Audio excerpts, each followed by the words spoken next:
The story begins in the future, where human life is completely driven by machines.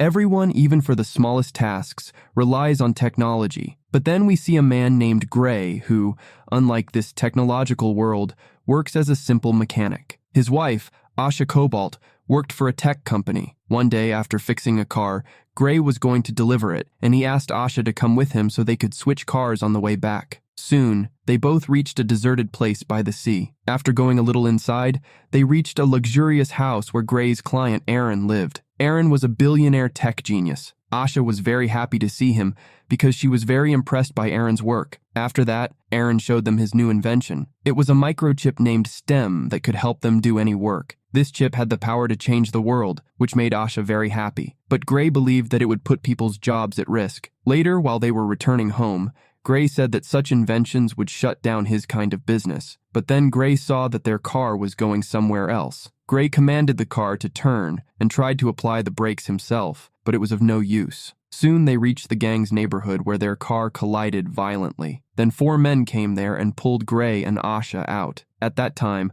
a police drone was recording the entire incident. The goons started beating Gray and Asha, so Gray also offered them money, but then a goon named Frick started laughing. He went near Asha and shot her in the chest. When Gray attacked him, Frisk also shot him, which paralyzed him completely. After that, the goons left and Asha died in front of Gray's eyes. 3 months later, we see that Gray was still paralyzed in the hospital. His mother brought him in a wheelchair and put different machines in his house to help him. But Gray was in deep shock from Asha's death. Later, Gray and his mother met Detective Cortez at the police station. Gray asked about Asha's killers, but Cortez said that they haven't found any clues yet. Gray got a little angry on hearing this and said the technology that could read the chips implanted in people's teeth could not find some goons. But Cortez explained that the killers had put very strict security in their system, which made it extremely difficult to reach them. Anyway, later when Gray was in the hospital, Aaron came to meet him. After seeing Gray's condition, Aaron suggested that he should get the STEM microchip implanted in his body so that he could walk again. Aaron said that he would have surgery for this,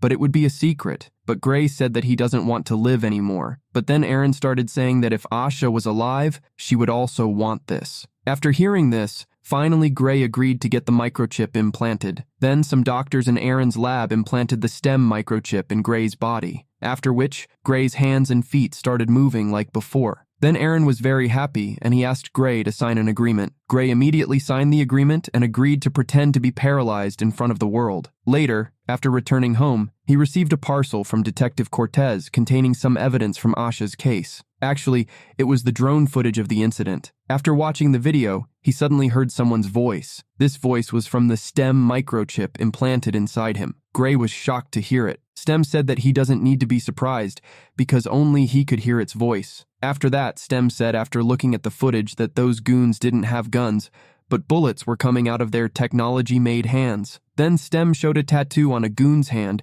which was a military barcode. By scanning it, it was found that the goon's name was Sark. Now Gray thought of telling Cortez, but STEM stopped him and said that just the tattoo is not solid evidence. STEM said that Gray should go to Sark himself to find out the truth. Soon Gray reached his house and investigated Sark's laptop, in which the name of a bar called Old Bones was mentioned repeatedly. Apart from this, he found out that Sark had implanted many dangerous chips in his own body, making himself an AI killer. But then Sark arrived there and immediately attacked Gray. Gray asked why he killed Asha, but Sark kept beating him mercilessly. Finally, Gray asked STEM for help, so STEM took control of his body, confronted Sark, and killed him in a matter of seconds. Later, when Gray regained consciousness, he was very scared, but STEM asked him to erase all evidence before the police arrived. Later, when a doctor was examining Sark's body with Detective Cortez, they found several dangerous chips in his body and gun implants in his hand. Cortez received news that there were traces of machine oil shoes at Sark's house,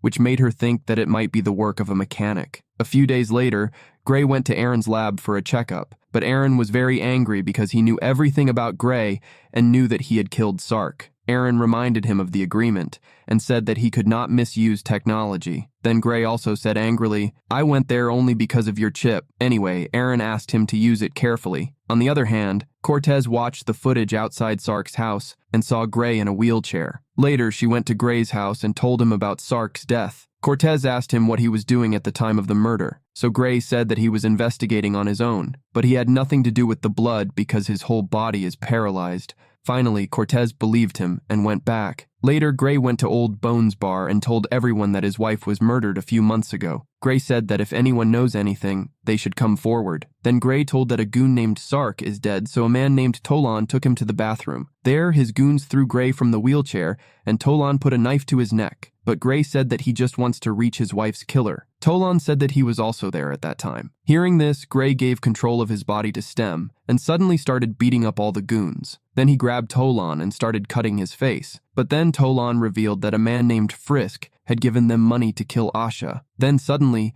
Stem told Gray that Aaron was trying to shut down Stem's system, which would make Gray paralyzed again. Then Stem took Gray to a hacker named Jamie. At the same bar, Frisk and his goons saw that Tolan was dead. Frisk scanned Tolan's eyes to find out the killer. On the other hand, Gray went to Jamie and asked him to remove Stem's input guard. Input guard was the program of Stem that stopped it from doing anything at will. Once it is removed, Aaron will not be able to control Stem from outside. Soon, Jamie removed the input guard, but it will take some time for the system to restart. Then Jamie saw that Frisk and his goons were coming towards them, and she immediately ran away from the house. Soon Frisk's goons surrounded Gray, and then Aaron's security team also arrived there. But at that time, Stem became active again, and Gray ran to the roof. Soon a goon attacked him, so Gray shot him with the goon's own gun. After that, he reached home covered in blood, and his mother was shocked to see him walking. Finally, he told them the truth about Stem and asked them to keep it a secret. Soon,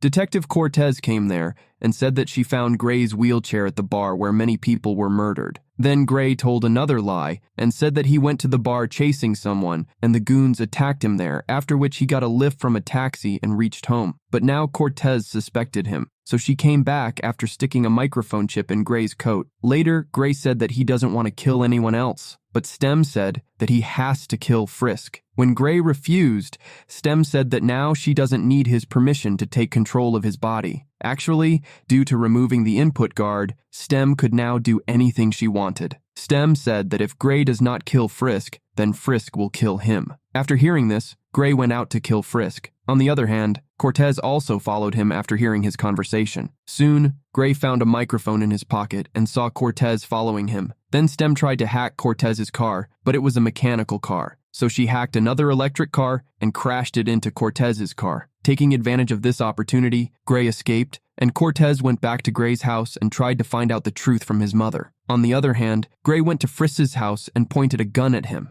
Then Frisk said, "Our target was not Asha, but you, and we intentionally did not shoot Tamko with a real bullet because we only wanted to paralyze you, and we were paid for it." Then Frisk advised Gray to control his powers and join him, but Gray was filled with a thirst for revenge. Soon, a fierce fight broke out between the two, and Frisk's powers were much stronger than Gray's. He was about to kill Gray when suddenly Stem told Gray that Sark was actually Frisk's brother. Hearing this, Gray told Frisk how he had mercilessly killed Sark. This filled Frisk's eyes with tears, and then taking advantage of the opportunity, Gray launched a fatal attack on Frisk and killed him. Then he saw Frisk's phone and was stunned because he received a voicemail from Aaron in which he learned that Aaron had ordered Frisk to kill Gray. He went straight to Aaron's lab and accused him of taking Asha's life for his experiment. He was about to shoot Aaron when suddenly Cortez pointed a gun at him from behind. A fight started between the two, so Gray asked Stem to stop, but Stem still didn't listen. Gray asked Cortez to use her electric shock gun. Its powerful shock shut down Stem's system for a while. Then Aaron explained, "Before Gray, Stem was implanted in my neck, and Stem forcefully made me do all this because Stem wanted a body that had no chips in it before, and there were many chipsets in my body, so she chose Gray." Then Stem sent goons to get Gray paralyzed by causing an accident in their car, and through Gray, Stem killed all the goons and brought her here. Aaron said, "Stem's real motive is to kill me so that I can't make any more microchips." Then suddenly, Stem became active again and brutally killed Aaron with a knife. Then she was about to kill Cortez too, but then Gray forcefully put the gun on his own neck. In the next scene, we see Gray in a hospital, and his body is completely fine. Then Asha came there and told him that Gray was unconscious for many days after their accident. Gray did not believe it, but then they kissed each other. Then we again see Aaron's lab where Cortez told Gray to put the gun down, but Stem said, There is no Gray left in this body. Stem revealed that now his mind is trapped in a fake world where he is very happy with his wife. Now only Stem has control over Gray's body because his mind is trapped in another world. Saying this, Stem shot Cortez and then calmly came out of there. On the other hand, Gray was very happy with his wife in the fake world created by his mind. And with this, the movie ends. Thanks for watching, and don't forget to subscribe the channel.